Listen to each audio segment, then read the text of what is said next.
Traditionally, when rules or laws that have been imposed for a very long time change, controversy will stir, and traditionalists and progressives will argue. Take, for example, the argument against same-sex marriage or the civil rights movement in the 60s. It's just a clash between traditionalists and progressives. Sports, being a microcosm of society, also takes part in this, in long debates between traditionalists and progressives. On January 11th, 1973, American League owners voted 8-4 to add a non-fielding hitter known as a designated hitter, and this is in baseball. And for the last 40 years, this topic has stirred controversy whether or not Major League Baseball should allow a designated hitter to bat in place of the pitcher. Today I want to outline for you the necessity of having a designated hitter in Major League Baseball. So what is a designated hitter? I kind of briefly went over it, but the designated hitter is better known as a DH. That's what you'll most commonly hear it called. Major League Baseball Rule 6-10, as the law is officially dubbed, allows teams in the American League to designate a player to bat in place of the pitcher. The pitcher is nearly universally the worst hitter in baseball on a baseball team, and this rule allows for the pitcher to be replaced with a strong hitter. This was a statement made by Matt Salopoulos of the Bleacher Report.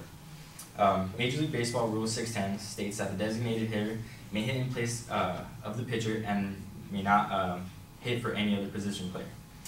The use of the designated hitter is optional, but it must be determined prior to the start of the game. If a team does not begin the game with the designated hitter, they may not use a designated hitter for the entire game, and the pitcher must bat. And I kind of researched it because it does give you the option to have the pitcher bat, but since it's a rule that was adopted by the American League, I couldn't find any recent games, or actually since the designated rule hitter was imposed, that a team opted to let their pitcher bat. So since it's been imposed, they've always used it. Baseball, like hockey, has been described by many as a sport that is better watched in person rather than on television. And we're talking about our national pastime. And people have kind of grown bored of it. They say it's a slow sport, it's boring, it's not very fun to watch unless you're actually at the game. Why is this? John Ruckett, a reporter for the Bleacher Report, a sports media network, wrote, "Baseball, once the king of all American sports, has fallen behind in popularity to the National Football League. One of the reasons for this was the lack of offense in the game."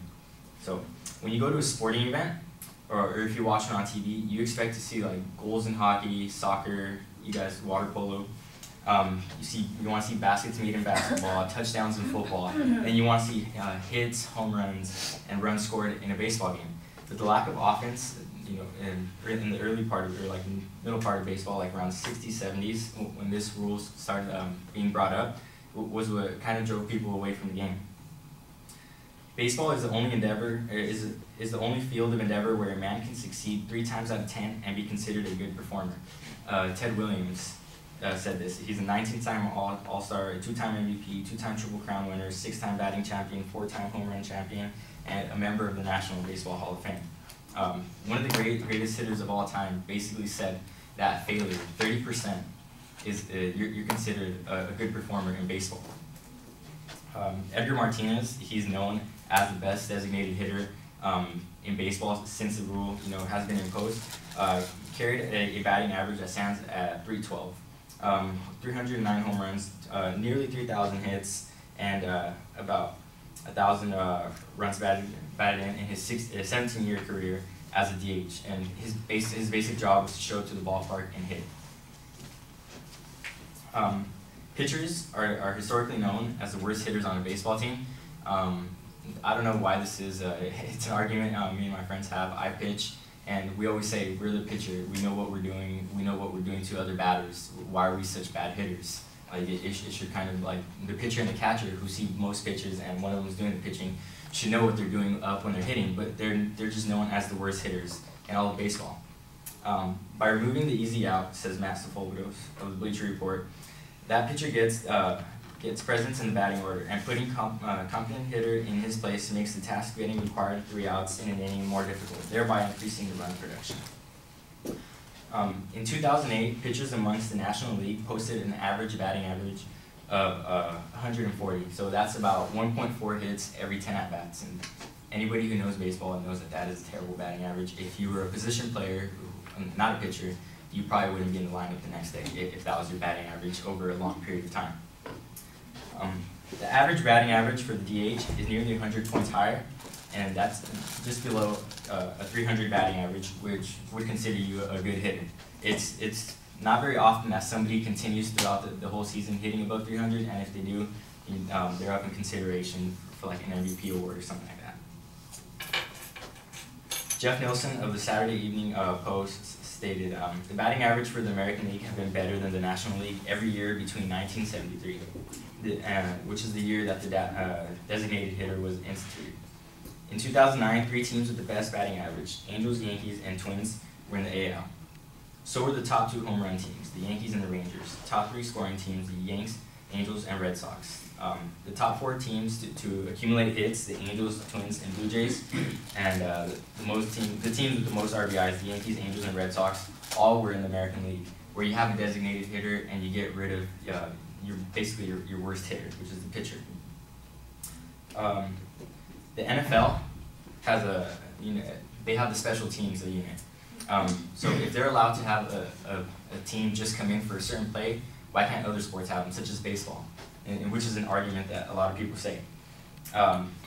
Jeff Nielsen also said the NFL uses specialized players for offense and defense. Major League Baseball, on the other hand, is struggling in attendance. Why not use specialized players? What's wrong with a manager utilizing various players for specific talents? Many have said that the only good thing to come out of the steroid era was the amount of hits and the amount of home runs being hit by mainly by 2 guys throughout their race, which was Mark McGwire and Sammy Sosa. Even though they kind of did, you would consider them cheaters by using steroids and hitting the amount of home runs they did and hits. That era of time, there's so many hits just because players were getting stronger that it drove people back into the game of baseball. Everybody wants to go to a game to see a player succeed. They don't want to go and see their own player fail and strike out or just not get hits. The designated hitter also it extends careers for those who are still great hitters but might not be in the best physical shape to still be able to play the field. Like I said, the best DH in baseball has been Edgar Martinez.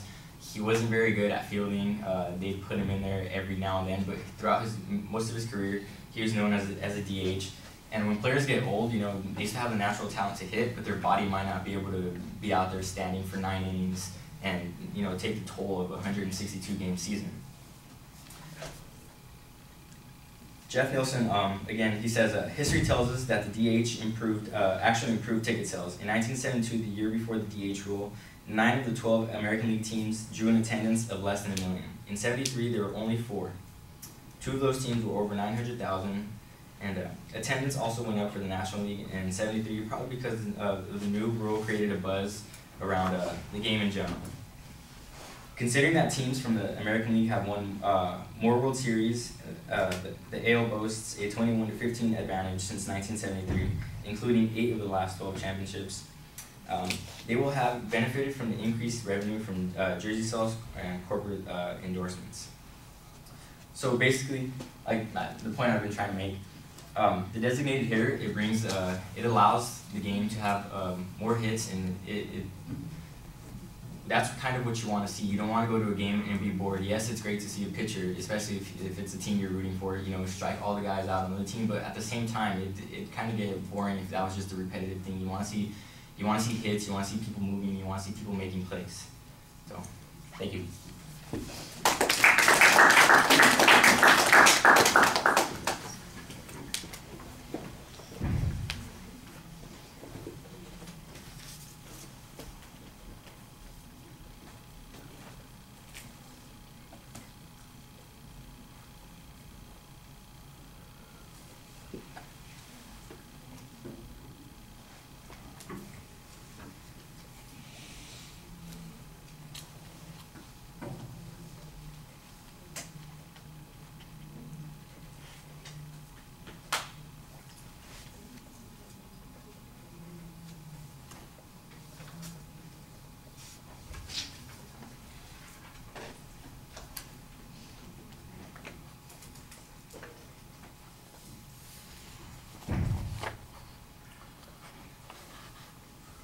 Teal, share your thoughts with us, please. I feel like it was a good speech. speech. His voice got stronger as the speech progressed, and he had a lot of evidence and examples, and it helped support his speech, but at certain parts it became a little dry because of how much there was in it. I feel like he touched on a lot of different components, and I like how he went over at the end what his point was, because it helped to solidify his topic in my head. All right, well, I'll agree with some of the things that you're saying. I think I would disagree with a couple of things, but let's start with the stuff that I think you're pretty spot on with. There's a lot of good information in the speech. You've obviously done the research, you care about the subject, you're talking about it in a very knowledgeable way, and that works really well. And usually when you're talking about those things, you look up and talk at us. Now, once in a while, you do get kind of caught up in a little bit of minutia of information, and you start reading, and I think that's what she's talking about when she says sometimes it gets a little like dry or dull, because it's like the old saying, inside baseball, you know, the stuff that other people might not care all that much about. I think you could sell that a little bit better if you weren't having to do the reading. But on the other hand, I do think that there's some details there that you probably don't, I don't think anybody expects you to remember. I like the presentation for the most part. I do think you could have a little bit more energy in your presentation, but you do a good job creating a sense of credibility while you're speaking to us. I like that. The thing that I think is a little problematic is not the content with information, but the structure. I didn't really pick up a very clear structure here. At the beginning, there's a little bit of historical context, but there's not really a preview that sets up what the issues are going to be that we should be making a decision based on. I didn't hear signposts that would indicate to me where I was at any given point in the speech. At the end of the speech, there's not really a summary that kind of puts it all in context. And in fact, to me, the conclusion of the speech sounded like it was a little bit rushed and abrupt. It's like, I'm out of gas, and the car just stops, and it's like, okay, thanks, you know, and all of you get off, and we'll catch the next bus. And I think you need to be a little bit more in control there at the end of the speech. All right, thank you.